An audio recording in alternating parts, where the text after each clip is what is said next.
ओम शांति पाल भाई। ओम शांति ईश्वर भाई। पाल भाई, आज के स्व उन्नति के लिए ज्ञान चिंतन में खास पढ़ाई के ऊपर अटेंशन देना है, क्योंकि ये पढ़ाई ही हमें कर्मातीत अवस्था तक ले जाएगी और साथ साथ पतित से पावन भी बनाएगी और सबको रास्ता ही बताना है। जो हमको प्राप्ति हुई है, जो हमने पढ़ाई के द्वारा परमात्मा से जो ज्ञान प्राप्त किया है और जिससे हमारी कर्मातीत अवस्था बनती जा रही है और पतित से माना विकारों से मुक्त होके पावनता की ओर जा रहे, तो ये रास्ता सबको बताना है। यही रूहानी सर्विस है। तो ये रूहानी सर्विस हमको अवश्य करनी है, क्योंकि यही एक संगम युग है जहाँ पर परमात्मा के इस कार्य में हम बच्चे मददगार बनते हैं। जो भी परमात्मा कार्य में मददगार बनता है उसको परमात्मा 21 जन्म तो राज भाग्य देता ही है, लेकिन पूरे 84 जन्म सुखी कर देता है। तो ये मुख्य बात आज की ज्ञान चर्चा का टॉपिक है। थोड़ा पाल भाई बताइए इसके। आज 11/8/2025 है ईश्वर भाई जी। आज स्वोन्नति के लिए जो ज्ञान चिंतन है जी, इसमें बाबा ने कहा तुम्हें पढ़ाई से अपनी कर्मातीत अवस्था बनानी है, साथ साथ पतित से पावन बनने का रास्ता भी बताना है। पतित से पावन कैसे बनेंगे उसका रास्ता भी बताना है। अन्य आत्माओं को रूहानी सर्विस भी करनी है, बाबा ने कहा। तो बाबा ने कहा आज खास जोर बाबा की पढ़ाई के ऊपर है। जी। पढ़ाई से ही आत्मा जो है कर्मातीत अवस्था को प्राप्त करेगी। बिल्कुल। तो इस सेंटेंस को जब मैं पढ़ा तो मेरे को दादी जानकी आज याद आई।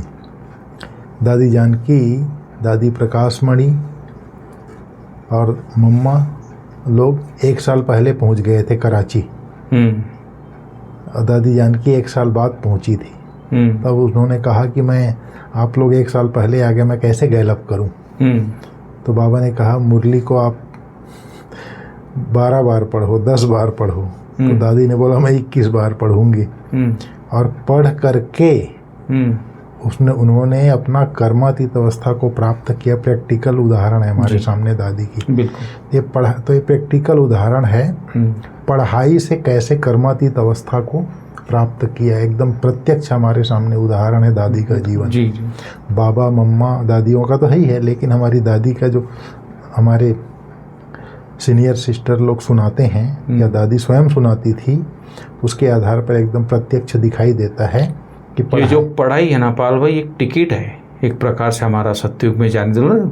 कई बार हम टिकट बुक करते, कोई फर्स्ट क्लास करता है, कोई सेकंड क्लास करता है, कोई स्लीपर क्लास करता है। तो फर्स्ट क्लास का टिकट जैसे हमने यात्रा जब बुक हो जाता है, कंफर्म होता है, तो हम आगे सफ़र कर सकते हैं।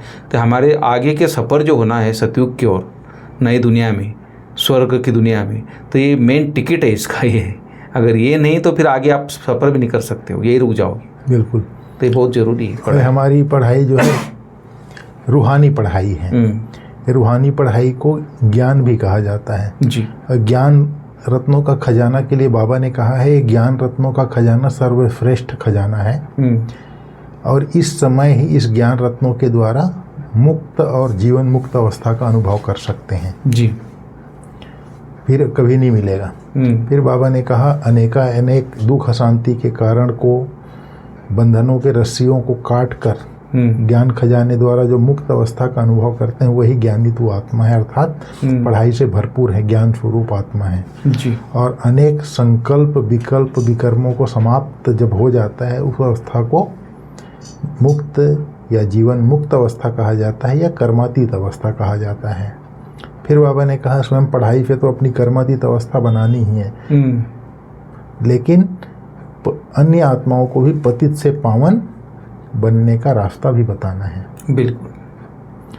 जिसको बाबा कहता है रूहानी सर्विस करनी है।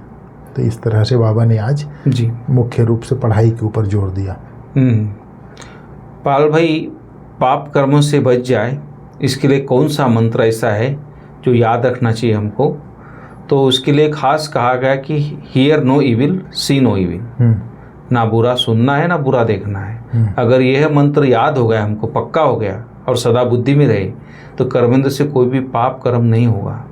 और कलयुग में जो विकर्म होते पाप कर्म, इससे बच जाएंगे। इसलिए परमात्मा पिता ने बहुत अच्छी युक्ति बताई है, और एक युक्ति बताई कि पवित्रता का गुण धारण करो, यही नंबर 1 गुण है। अगर ये गुण अंदर है तो सारे गुण अपने आप आ जाएंगे, क्योंकि ये जननी है सुख शांति की, जननी पवित्रता है। अगर पवित्रता का अगर गुण अपने अंदर आ गया, प्यूरिटी का, तो बाकी और गुणों को लेके आएगा। तो ये मुख्य बात थोड़ी आज ये भी तो पाप कर्मों से बचने के लिए बाबा ने कितना अच्छा मंत्र दिया है जी, हियर नो इविल। जैसे आपने भी एक दिन बताया था, भट्टी में संतोष दीदी ने बताया था, और निवासियों के क्लास में भी बताया था उन्होंने। कान में गया और उसको हमने रिवाइज किया, मन के अंदर बुद्धि में गया। अगर एक बार जैसे किसी ने कुछ बोला और उसको मैंने रिवाइज कर दिया तो बुद्धि में जाके फिट हो जाता है, तो फिर वो वृत्ति में आ जाती है। तो जैसी वृत्ति वैसी दृष्टि हो जाती है, फिर उसी नज़रिए से उस आदमी को देखेंगे। किसी व्यक्ति ने मुझे किसी के बारे में बोला ये ऐसा व्यक्ति है, तो मेरे मन में अर्थात बुद्धि में घुस गया, तो फिर मैं उसी नज़रिए से उसको देखूंगा ये ऐसा व्यक्ति है। तो जैसा मेरा वृत्ति हो गया, कान से सुना, वृत्ति में गया, तो उसी नज़रिए से मैं देखूंगा उसको, तो नज़रिया बदल जाता है। इसीलिए बाबा ने कहा सी नो इविल, बुरा भी मत देखो। दोनों बातें कहा है, सी हियर नो इविल, सुनना भी नहीं है बुरा, बुरा सुने तो बुरा नज़र हो जाएगा, और बुरा देखे तो संकल्प चलेगा। बुरा मैंने देखा बुरे नज़रिया से, तो बुरा संकल्प जाएगा, वो मेरी वृत्ति खराब हो जाएगी। बिल्कुल, जैसी दृष्टि वैसी वृत्ति, और जैसी वृत्ति वैसी दृष्टि। इसीलिए बाबा ने कहा है पाप कर्म करने के लिए मुख्य ये 2 है, see no evil, think no evil, do no evil. ये तो है ही है, 5 बातें आ जाती है फिर साथ साथ। इसीलिए बाबा ने खास हियर नहीं, बुरा नहीं सुनना है और बुरा नहीं देखना है, इसके ऊपर बाबा जोर देता है पाप कर्म से बचने के लिए जी। फिर बाबा ने कहा तुम्हें अपने कर्म इंद्रियों से कोई पाप नहीं करना है। कर्म इंद्रियों से भी कोई, हाथ है, आंखें, नाक, कान, जो भी कर्म इंद्रियां हैं, इससे कोई भी पाप कर्म नहीं करना है। कलयुग में सबसे पाप कर्म ही होते हैं, इसलिए बाबा यह युक्ति बताते हैं। फिर बाबा ने कहा पवित्रता का गुण धारण करो, यही सबसे नंबर 1 गुण है। बाबा ने कहा पवित्रता का गुण धारण कर लिया, सबसे नंबर 1 गुण है। फिर बाबा ने 3-4 पॉइंट और बोली है मुख्य रूप से। बाबा ने कहा इस समय तुम ब्राह्मण संप्रदाय हो, जो फिर दैवी संप्रदाय बनते हो, इसलिए इस जन्म में दैवी गुण धारण कर रहे हो। और बाबा ने कहा नंबर 1 दैवी गुण है पवित्रता का जी।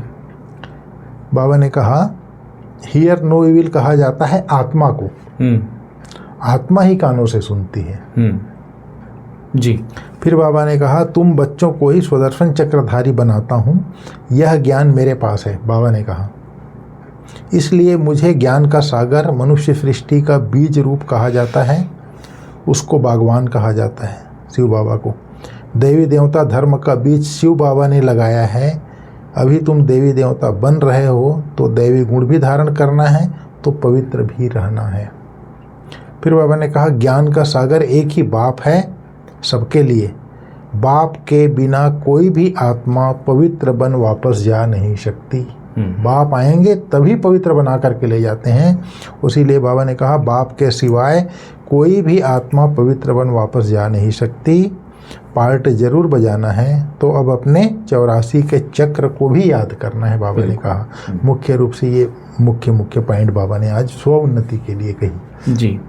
पाल भाई जो 84 का चक्र बाबा ने बोला, हम जैसे इस समय परमात्मा शिव हमको ज्ञान देके पूरा चक्र समझाता है, सतयुग, त्रेता, द्वापर, कलयुग, किस तरह हम 84 जन्म लिया है, कैसे हम देवी देवता थे और विकारों से मुक्त थे। फिर धीरे धीरे जन्म मरण में आते आते जब द्वापर आया तो विकारों की प्रवेशता हुई धीरे धीरे, और कैसे हम धीरे धीरे फिर एक गुणहीन बन गए, माना कोई वैल्यूज हमारे अंदर नहीं रही है। आज के दिन में सारे काम, क्रोध, लोभ, मोह, अहंकार के वश होके कार्य करे सभी। तो ये जो चक्र है, बाबा ने जो बताया कि भाई तुम आदि में कहाँ थे, कैसे इस आत्मा परम धाम से आती है और एक प्योर सोल इस संसार में आती है, तो उसको शरीर भी पवित्र मिलता है और प्रकृति भी सत्व प्रधान होती है। तो ये पूरा चक्र बाबा बोलता है कि चलाते रहो। क्यों?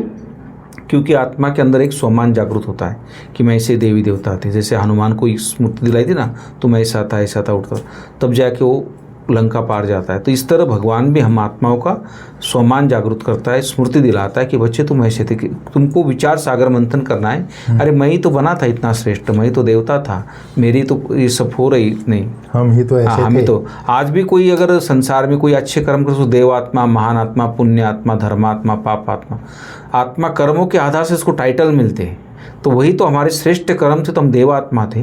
तो ऐसे हमको बनना है। तो ये चक्र अगर घुमाते रहेंगे, फिर किस तरह हम गिर चुके थे पूरे नरक के अंदर, पूरे विकारों के अधीन हो गए थे, फिर से परमात्मा हमको उठाता है, हमको ज्ञान स्नान कराता है, फिर से स्वच्छ बनाता है और देवता लायक बनाता है। तो अगर ये चक्र घूमता रहेगा तो मैं समझता हूँ, जैसे बोलता ना, चक्र से विकारों का माना आसुरों का गला काटा। ये जो विकार है हमारे आसुर अंदर में बैठे हैं, इसको हम इससे मुक्त होंगे तो हम एक आत्मा एक शुद्ध पवित्र बन जाएगी। इसके लिए वह बोलता है कि चक्र घुमाओ चलते फिरते, तो ये आसुरीपन आपका समाप्त हो जाएगा। और दूसरी बात ये कि याद, ये चक्र के साथ साथ फिर परमात्मा को याद भी करना है हमें, क्योंकि ऑलमाइटी अथॉरिटी तो वही सर्वशक्तिमान, तो उससे सर्वशक्तियाँ लेके हमारे आत्मा के ऊपर जो जैसे आती है सर्वशक्ति और हमारे विक्रम विनाश होते हैं, तो उससे भी सर्वशक्ति, उससे कनेक्ट होना है परमात्मा से। तो बुद्धि योग सदा हमारा परम धाम में घर में लगा रहे, तो ये भी हमें हमेशा बुद्धि योग हमारा बुद्धि लगी रहे। बाप ने जो स्मृतियाँ दिलाई हमको, तो वो सदा याद रहे, स्मरण में रहे, तो अपना कल्याण स्वयं करना है। इसके ऊपर बाबा ने अटेंशन दिलाया है। कुछ और इसके ऊपर कुछ बताना हो तो बताइए। बाबा ने आज वही कहा, एक तो बाबा ने जैसे कहा स्वदर्शन चक्र के लिए जी, जो भी आसुरी पना है, असुर वृत्ति है हमारे अंदर, तो वृत्ति में भरी हुई है वो, तो वृत्ति में भरी हुई है, तो स्वदर्शन चक्र जो फिराते हैं वो बार बार चिंतन करते हैं, मैं निराकार स्वरूप में, पवित्र स्वरूप में, परम धाम में थी। जब मैं पवित्र थी तो देवता थी, पवित्र थी तो इष्ट देव के रूप में पूजा हुई, पवित्र थी तो वर्तमान संगम युगी ब्राह्मण आत्मा हूँ, मैं पवित्र फरिश्ता बनूंगा। तो ये जो चिंतन हम करते हैं वो वृत्ति में भरता जाता है, बुद्धि में स्टोर होता जाता है, तो ये आसुरीपना के संस्कार खत्म होते जाते हैं। तो ये बाबा ने उसी को कहा है, सारा चक्र स्मृति में लाना है बार बार। फिर बाबा ने कहा बाप की याद के साथ साथ बुद्धि परमधाम घर में भी लगी रहे, क्योंकि घर वापस जाना है। बाबा ने कहा है आज घर वापस जाना है, तो घर की भी याद करना है। और बाप ने जो स्मृतियाँ दिलाई हैं उनका सिमरण कर अपना कल्याण करते रहना है, बाबा ने कहा जी। आज मैंने योग में बैठा तो बाबा को बोला, बाबा आप सबसे प्यार कैसे करते हैं? हम लोगों से तो नहीं होता सबसे प्यार करना। तो बाबा बोलता है, मेरे अंदर ज्ञान भरपूर है ना, सृष्टि के आदि मध्य अंत का ज्ञान मेरे अंदर भरपूर है। मैं पूरी तरह से जानता हूँ कि सब आत्माएं अपना एक्यूरेट पार्ट बजा रही है, इसमें ड्रामा में किसी का दोष नहीं है, नथिंग न्यू है। हर आत्मा एक्यूरेट पार्ट बजा रही है, मेरे को मालूम है, मेरे अंदर सदा ज्ञान है। आप लोगों के अंदर ज्ञान कम है, आप लोग उस दृष्टि से नहीं देख पाते हैं। बाबा कहते इसलिए मैं सबसे प्यार करता हूँ, इसलिए मैं प्यार का सागर हूँ, बाबा कहता है। इसका सिंपल सा एक एग्जाम्पल है पाल भाई, जब भी कोई डायरेक्टर ड्रामा बनाता है ना, चाहे वो छोटा ड्रामा बनाए बड़ा बनाए, कोई अच्छे से अच्छा है, बढ़िया से बढ़िया ड्रामा बनाए या छोटा छोटा बनाए, लेकिन वो सभी पात्रों को लेता है। सुना, सिर्फ राजा को नहीं लेता है, एक हीरो को भी लेता है, तो एक विलन को भी लेता है, एक नौकर को भी लेता है, सुना, एक सफाई करने वालों को भी लेता है, गाड़ी चलाने वालों को लेता है, गार्डन संभालने वालों को भी लेता है। तो पूरे सबको लेके फिर वो ड्रामा बनाता है, नहीं तो उसका ड्रामा बनेगा ही नहीं। तो ये भी सृष्टि रूपी ड्रामा है।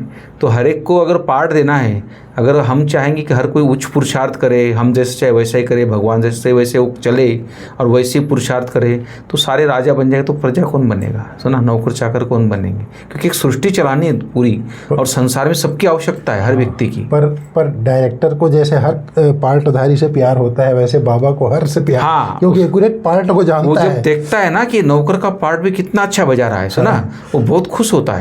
सलमान खान को क्यों चुना गया था? उसने एक नौकर का पार्ट बजाया था वहाँ पर, बोले दिल्ली में एक कोई ड्रामा में, स्कूल ड्रामा में वो देखा था, डायरेक्टर ने बैठे उसको, तो वहीं से उसको उठा लिया कि बोले कितना एक्यूरेट पार्ट बजा रहा है। तो एक छोटा पार्ट अगर कोई एक्यूरेट बजा रहा है, उसकी डायरेक्टर देख के उसको खुश होता है। हमारे लिए वो छोटा पार्ट है, हम सोचते हैं क्या ये काम कर रहा है, नहीं हमको पसंद नहीं आता, उल्टा कर रहा है, उल्टा कर रहा है, डायरेक्टर को पता है, उसको पता है, इसलिए वो सबसे प्यार करता है। तो ये बात है। आज का वरदान है, बाबा ने कहा सर्वगुण संपन्न बनने के साथ साथ जी किसी एक विशेषता में विशेष प्रभावशाली भव। जैसे डॉक्टर, जैसे MBBS करते तक तो सब विषय पढ़ते हैं जनरल, लेकिन किसी एक विषय में विशेषज्ञ होते हैं जिसको MD बोलते हैं, MS बोलते हैं, मास्टरी करते हैं। वैसे ही बाबा ने कहा जैसे डॉक्टर्स जनरल बीमारियों की नॉलेज तो रखते ही हैं, लेकिन साथ साथ किसी बात की विशेष नॉलेज में नामी ग्रामी हो जाते हैं। ऐसे आप बच्चों को सर्वगुण संपन्न तो बनना ही है, फिर भी एक विशेषता को विशेष रूप से अनुभव में लाते, सेवा में लाते आगे बढ़ते चलो। जैसे सरस्वती को विद्या की देवी, लक्ष्मी को धन की देवी कहकर पूछते हैं, ऐसे अपने में सर्वगुण सर्व शक्तियाँ होते हुए भी एक विशेषता में विशेष रिसर्च कर स्वयं को प्रभावशाली बनाओ। लेकिन इसमें विशेष बात ये होती है कि कोई भी एक गुण आप उठाएंगे ना तो उसके साथ सारी चीज़ें इंक्लूड होती है। तो इसलिए एक चीज़ पर आप आगे बढ़ो, मतलब पुरुषार्थ के लिए सहज विधि है। एक चीज़ पर आगे बढ़ते हैं तो सारे, क्योंकि ये जैसे एक गुण है, ज्ञान है, तो सारे गुण उसके अंदर आ जाते हैं। जैसे एक विकार हुआ अहंकार का तो सारे पांचों विकार आ जाते हैं, वैसे गुण भी वैसे हैं। तो इसलिए एक गुण को विशेष रूप से उसमें आगे बढ़ो तो सारे गुण ऑटोमेटिक आ जाते हैं। पुरुषार्थ की सहज विधि है। फिर बाबा ने आज स्लोगन में बोला है, विकारों रूपी सांपों को सहज योग की सैया बना दो तो सदा निश्चिंत रहेंगे। सहज योग की सैया बना दो विकारों रूपी सांपों को।